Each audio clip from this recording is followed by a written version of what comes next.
Assalamualaikum warahmatullahi wabarakatuh. Warga Jakarta beberapa waktu lalu, khususnya pemilik kendaraan, itu panik nih karena polisi berencana menetapkan denda tilang buat mobil-mobil atau kendaraan yang nggak lolos uji emisi. Nah, apa kabarnya mobil kita ya? Kalau misalnya baru ngambil mobil second gitu, terus kita rasa mobilnya baik-baik aja, tapi ternyata nggak lolos uji emisi.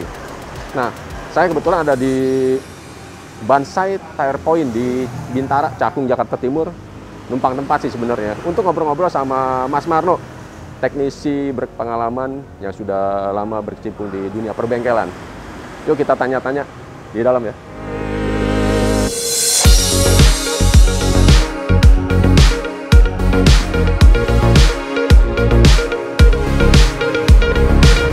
Halo Mas Marno. Halo Om. Apa kabar? Sehat Om.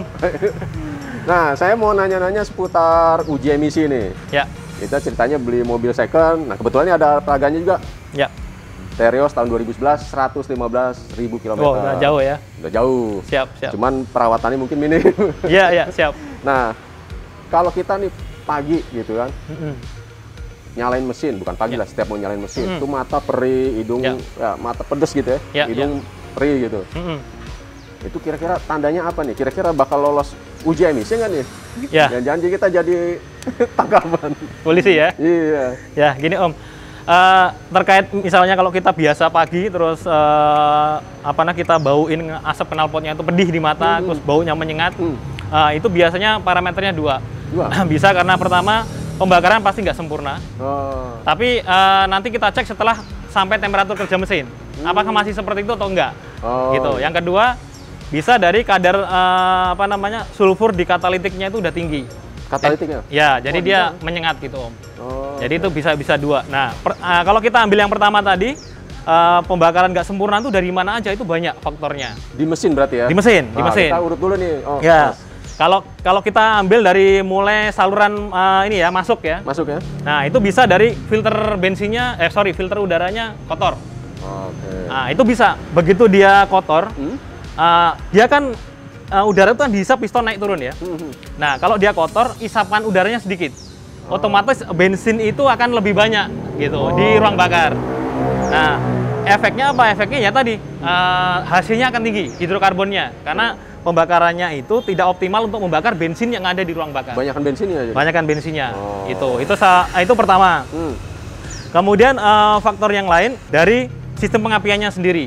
Dari sistem pengapian itu juga pengaruh besar. Misalnya kayak businya tidak bagus kondisinya. Tipis gitu ya? Ya, itu juga pengaruh. Jadi pembakarannya juga tidak optimal. Jadi HC itu kan akan timbul saat bensin itu tidak terbakar sempurna. Akhirnya timbul HC, hidrokarbon. Dan parameter emisi itu kan dua ya, CO dan HC. Itu. Dua-duanya kalau pembakaran tidak sempurna, CO-nya akan tinggi, HC-nya akan tinggi. Gitu. Jadi kalau di pengapian juga pengaruhnya nanti bisa dari busi dan koil. Itu bisa kita cek dua-duanya. Dan kalau kita berangkat dari segitiga api itu kan ada 3 komponen. Dari pengapiannya itu sendiri, bahan yang dibakar dalam hari ini BBM, kemudian udara masuk. 3 unsur ini ya? 3 unsur. Nah, kemudian kalau kita masuk dari sisi bensinnya, itu juga berpengaruh. Bensinnya kualitasnya bagus atau enggak, sesuai rekomendasi atau enggak. Kemudian kedua, injektornya kondisinya bagus atau enggak, gitu. Mampet atau enggak. Kalau dia kondisinya mampet atau tidak homogen waktu dia spray, itu juga bikin hasilnya tinggi. Nah, itu kedua. Ketiga, ada lagi fuel pressure regulator. Fuel pressure, oke. Jadi itu mengatur tekanan di injektor ini sesuai standar pabrikan. Anggaplah range-nya mungkin 2,5 sampai 3 kilo, gitu kan. Jadi kalau dia melemah, tekanannya kan bisa turun dari standarnya. Itu juga pengaruh. Pressernya ya? Pressernya. Dan itu standarnya bisa 2. Fuel pressure regulator itu ada yang diinstal di atas ya, di saluran relnya si injektor. Ada juga yang di tangki. Kalau mobil-mobil baru di tangki biasanya. Ya? Karena kenapa? Engineer itu pintar. Kalau tipe yang lama yang di bagian atas, itu kan dia harus pasang fuel pressure regulator di bagian saluran injektornya, nambah selang ke belakang. Karena engineer kan mikir efisiensi tapi fungsi sama. Dia taruh itu pembocornya langsung di tangki. Tangki aja. Gitu. Jadi dia efisien dari selang dari atas ke belakang. Kayak gitu contohnya. Nah, dari sistem bahan bakar itu terakhir adalah filter. filternya kotor juga bisa. Filter, dan filter itu ada dua. Nah, biasa di eksternal ada filter bensin, kemudian di internal di pompa bensinnya juga ada filternya, di tangki.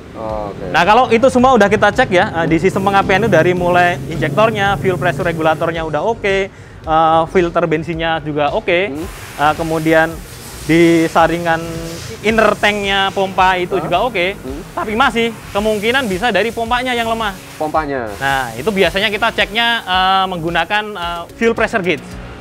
Jadi ada meter yang kita taruh nanti di sebelum injektor, saluran injektor. Nanti kita ukur tuh berapa tekanannya. Gitu. Nah, itu kita bisa tahu, oh itu standar atau enggak. Karena begitu tekanannya di bawah standar, pasti performa pembakarannya akan berpengaruh. Kurang ya? Ya, gitu.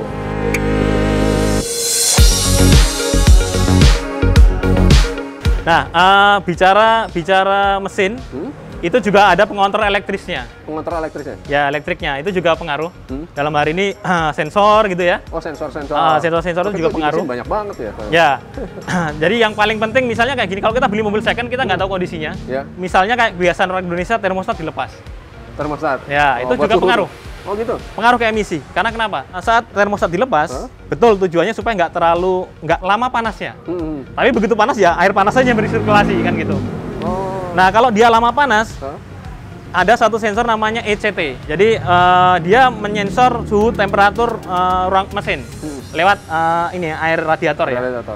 Nah, kalau dia menyensor itu di bawah standar, seolah-olah mesin ini masih dingin, padahal udah panas sebenarnya. Karena lama kan panasnya. Efeknya apa? Efeknya nanti si timer injektor ini akan lebih lama bukanya, sekian milisecond. Jadi bensin itu lebih boros. Ada delay-nya gitu ya? Betul. Nah, jadi injektor itu kan diatur dari sisi timernya, bukaannya, lama buka, durasi bukaan.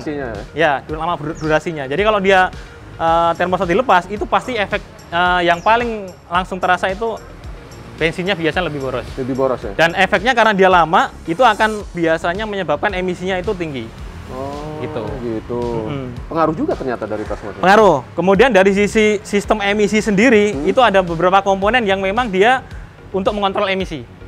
Ini jadi tadi udah berhubungan sama kinerja mesin. Ya. Ini khusus kontrol emisinya. Betul, karena dulu itu kan mesin hanya dulu karbu karena kenapa nggak ada isu emisi gitu ya. Akhirnya pindah ke injection dan di Indonesia kan mulai start 2007 ya. 2007 itu udah semua pabrikan memproduksi semua injection. Karena spek minimalnya kan Euro 2. Euro 2. Nah, ini kan tahun depan kita mau Euro 4 gitu kan ceritanya. Wah, lebih kejam lagi tuh. Iya. Makanya ada perangkat emisi yang diinstal di kendaraan ini. Gitu. Apa aja ya, contohnya kayak wajib menggunakan catalytic converter. Catalytic ya. Kemudian diinstal sensor oksigen. Sensor oksigen. Sensor oksigen. Kemudian yang ketiga ada namanya evap kanister. Evap kanister. Ya, kalau gitu.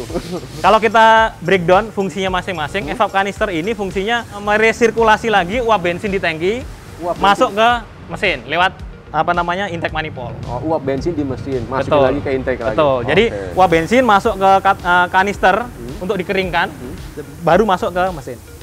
Gitu. Itu pertama. Kemudian kedua ada namanya sensor oksigen. Nah, sensor oksigen ini fungsinya dia membaca kadar oksigen sisa pembakaran. Sisa pembakaran ya? Ya, jadi kalau di mobil injection itu ada dua komponen utama di sensor, yaitu basic injection. Basic injection itu sensor yang berfungsi, kalau nggak ada itu sensor, mesin ini akan abnormal. Langsung jalannya ada gitu ya. Contohnya sensor posisi, klep, sensor crankshaft, itu vital. Makanya kita sebut namanya sensor basic injection. Nah, yang kalau sensor oksigen itu namanya correction system. Jadi meskipun dia rusak pun, mesin itu sebenarnya masih bisa jalan. Karena memang dia bagian dari sistem untuk menyempurnakan emisinya. Jadi sistem koreksi. Nah, secara fungsi dia akan membaca kadar oksigen yang keluar dari ruang bakar. Kemudian dia akan informasikan berbentuk tegangan ke komputer. Komputer nanti akan merubah timer injektornya. Jadi timer injektor itu akan berubah berapa milisecond, berubah-ubah berdasarkan informasi dari sensor oksigen. Nah, itu supaya apa? Supaya si emisi ini terjaga gitu, baik di putaran rendah, putaran menengah, ataupun putaran atas. Jadi dia durasinya bisa beda-beda ya? Bisa beda-beda. Jadi yang diatur itu bukaannya. Bukaan berapa milisecondnya. Jadi kalau injektor itu kan ada dua kabel. Satu kabel positif, standby, 12 volt, satu trigger dari ECM. Nah, triggernya itu berapa milisecond tuh komputer yang ngatur. Kalau dia kasih ground berapa milisecond, ya akan bukanya sekian milisecond itu, berubah-ubah. Tidak konstan. Nggak konstan. Tidak konstan. Perasaan tuh sama aja terus. Enggak. Gitu. Oke. Jadi terakhir itu katalitik. Katalitik. Ya. Nah, ini katalitik adanya di luar mesin nih, di saluran pembuangan ya. Betul. Dan itu kalau kita nggak bisa dicopot ya? Nggak bisa. Umumnya dia ya di welding. Di welding set. Kalau mau bongkar ya bersihin, manual ya harus bongkar weldingnya, tapi bersihin. Itu bisa dibersihin manual ya? Kayak knalpot kalau kita dulu kan dibok-bok, dibakar-bakar gitu. Secara prinsip bisa. Bisa, tetapi setelah kita bongkar, kita bersihkan, baru kita tes lagi apakah masih berfungsi atau enggak, kan gitu. Secara prinsip dibersihkan itu bisa. Gitu. Makanya ada yang bersihinnya lewat intake manifold, diinjek ke mesin sampai ke katalitik itu juga ada. Oh gitu? Ya kayak catalytic cleaner itu kan banyak produk di aftermarket. Nah itu bisa nyampe ke katalitik ya? Ya, nyampe karena gini, basicnya kalau namanya catalytic cleaner itu umumnya dia water based. Concentrate water based chemical.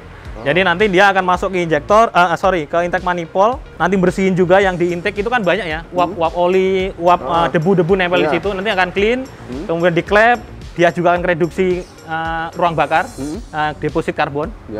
Baru nanti akan bersihin juga sensor oksigen dan katalitik. Karena dia konsentrat, dia tidak akan habis terbakar di ruang bakar. Nah itu dia mas, biasanya kalau disemprot kan langsung habis kan? Kalau dia materialnya itu solvent base iya. Begitu kena api langsung hilang. Karena ini water base yang dikondisikan itu punya kemampuan untuk bertahan. Nah itu bisa sampai katalitik tidak masih ada kemampuan pembersihannya. Nanti kalau di katalitik dia membersihkan atau melunakkan atau gimana? Melarutkan. Jadi ada dua, biasanya dia yang paling banyak di situ itu kan sebenarnya sulfur. Karena BBM kita itu kan sulfurnya masih tinggi, apalagi yang nggak pakai pertamax. Gitu kan, mungkin 1.500-an, 1.400 kan ppm ya, kayak premium. Nah kalau dia numpuk di situ, dia nanti akan diikat sama namanya hidrogen. Jadi hidrogen sulfida. Nah, makanya kalau nanti keluar ke asap biasanya menyengat. Kayak belerang. Nah, sulfur itu kan kayak belerang ya baunya. Nah, kalau kita lakukan treatment catalytic cleaner terus keluarnya menyengat sekali, berarti memang katalitiknya itu kotor sekali. Betul. Indikasinya seperti itu. Terus kalau misalnya nggak dibersihin, nyengat juga, berarti emang udah kotor ya mesinnya. Berarti kemungkinan besar memang katalitik konverternya udah kotor. Itu rusak atau kotor ya? Kalau kita bilang rusak atau enggak, paling gini, parameternya enggak ada. Tapi kalau kita bisa lihat secara fisik, itu baru kelihatan. Gitu. Misal dibobok gitu ya, baru kelihatan kan tuh. Mampet, sebenarnya problemnya tuh clogging aja, mampet atau enggak. Gitu. Umumnya seperti itu, karena dia kan materialnya tuh sebenarnya itu mahal. Mahal ya? Palladium itu kan mahal harganya. Mahal. Makanya kalau orang yang tahu, orang kayak di Madura itu harganya mahal kalau kita jual. Iya, diambilin tuh. Ya, makanya harga katalitik itu biasanya untuk pabrikan Jepang aja mungkin di atas 3 juta. 3 juta ya? Wah, ini kalau kita pemilik mobil bekas nih, bisa tekor nih udah beresin mobil, beli mobil, beresin aja, terus masih harus dandanin, bersihin katalitik segala. Paling gini, kalau tipsnya kalau kita beli mobil second, paling enggak yang pertama pasti ya rutin kita cleaning itu mesinnya, kita lihat kondisinya, ganti oli gitu kan, kemudian kita lakukan pengecekan general check, kemudian tune up, saluran bahan bakar semua kita bersihkan. Ya, kalau kita second kita nggak pernah tahu ya kondisi awalnya. Jadi tangki suggestionnya tangki itu diturunin, bongkar, bersihin. Itu untuk memastikan ya. Ini bagian-bagian yang jarang nih. Itu jarang. Biasanya kan kita konsentrasi di mesin dan transmisi. Betul. Nah, tadi ada katalitik yang bisa aja mampet dan tangkinya yang kotor. Nah, ini yang jarang-jarang. Jarang-jarang jadi fokus si pelanggan.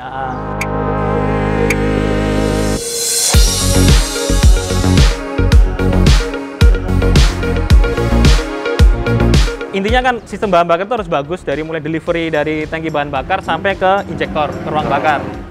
Jadi yang harus kita pastikan pompanya itu bersih. Kalau bengkelnya bagus biasanya punya fuel pressure regulator, cek masih oke, berarti tinggal PR kita bersihin injektor. Injektor di cleaning, kita pastikan oke, baru kita masuk nanti ke sistem pengapian. Cek businya masih oke enggak, gitu kan. Kemudian koilnya bocor atau enggak.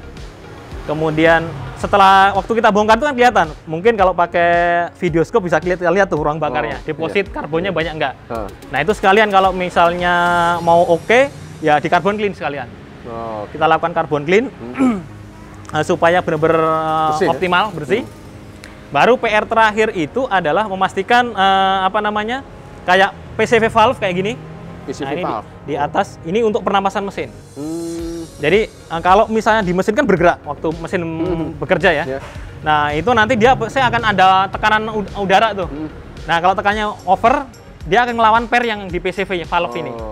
Nah di PCV valve ini akan dilepaskan tekanannya.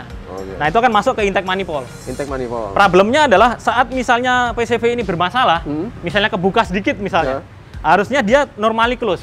Kalau over baru dia tertekan ngebuka. Nah kalau dia misalnya kondisi normalnya udah kebuka, akibatnya apa? Uap oli itu akan masuk terus ke intake. Nah dalam skala yang kecil itu tidak akan berefek gitu ya, nggak akan ngebul. Tapi kalau dia sampai terbukanya itu lebar, pasti akan ngebul. Dan ini banyak kejadian, saya ada 3 kasus, cuma gara-gara PCV sampai turun mesin. Padahal ganti PCV sembuh. Waduh. Sebenarnya. Itu saya nih awam nih, maaf ya potong ya. Betul. Jadi kalau udah ngebul itu udah ring piston aja. Ya. Turun, Mas.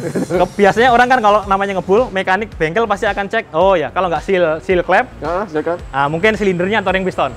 Padahal yang perlu paling sederhana pertama dicek adalah PCV valve.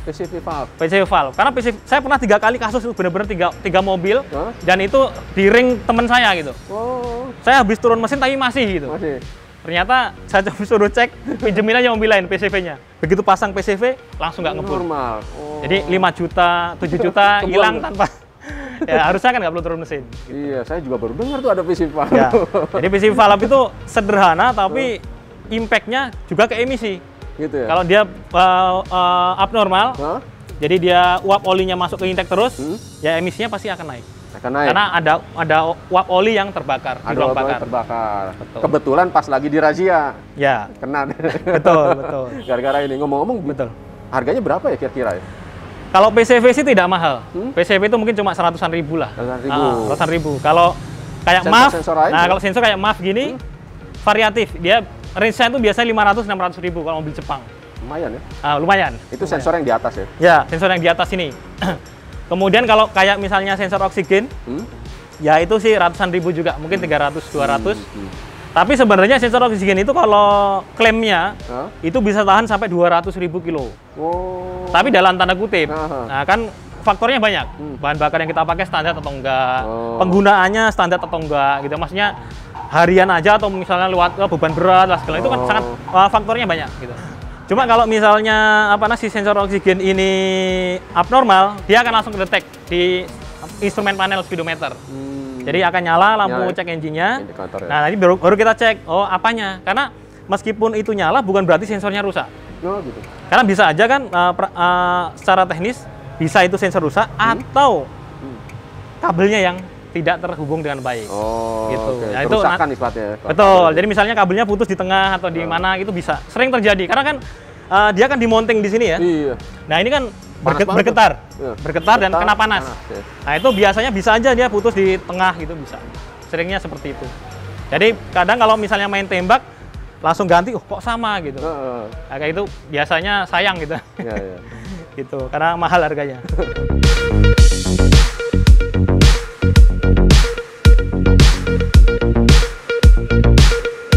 Nah, ngomong-ngomong katalitik, berhubungan sama emisi tadi, gimana cara ngetahuin ini katalitiknya masih bagus apa udah jelek gitu? Atau jangan-jangan udah nggak ada lagi, gitu kan? Namanya mobil bekas ya kan? Iya, betul. Bisa saja terjadi ya? Betul.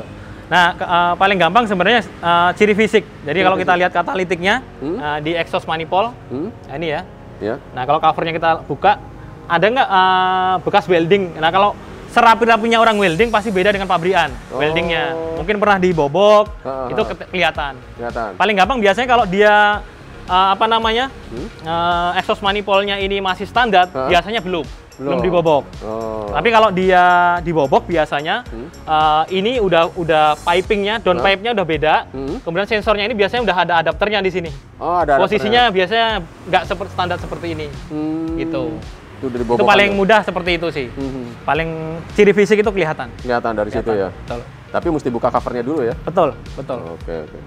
Oke, jadi udah panjang lebar nih seputar komponen-komponen yang berpengaruh terhadap emisi. Nah, kira-kira ada treatment khusus nggak supaya itu tadi, supaya mata nggak pedas, hidung nggak perih? Gitu. Kalau biasanya kalau treatment standarnya kan memang kita lakukan tune up. Tune up, general check, kemudian kita cek dari sisi electrical menggunakan scanner, itu treatment standarnya. Nah, kalau itu sudah kita lakukan, bisa untuk mengoptimalkan, karena sekali lagi bahwa teknologinya ini makin tinggi, kompresi mesin itu tinggi. Jadi kalau ada deposit di ruang bakar 1 milimeter ya, itu akan pengaruh ke performa kendaraan, karena makin kecil lagi volume dari ruang bakarnya. Artinya apa? Kompresinya lebih naik lagi. Nah, biasanya treatment khususnya yang paling simple adalah kita bisa lakukan 2 hal. Pertama adalah kita perbaiki mechanical-nya. Jadi kita lakukan carbon clean, dan kemudian juga kita lakukan catalytic cleaner. Nah, itu yang berhubungan dengan mechanical. Artinya kita pastikan ruang bakarnya bersih, dan tidak ada deposit karbon. Kemudian juga sensor oksigen dan catalytic cleanernya dengan catalytic cleaner tadi, itu kita cleaning. Jadi yang sifatnya mechanical udah kita bersihin semua. Kemudian yang terakhir adalah injector cleaner. Karena problemnya adalah kita harus memastikan bahwa sistem injeksi itu kan kuncinya di injektor. Nah, jadi kalau spraynya ini homogen sesuai dengan standar, performanya mesin juga akan standar. Jadi treatment khusus ini ada 3 item tadi sebenarnya. Carbon clean, catalytic cleaner, dan injector cleaner.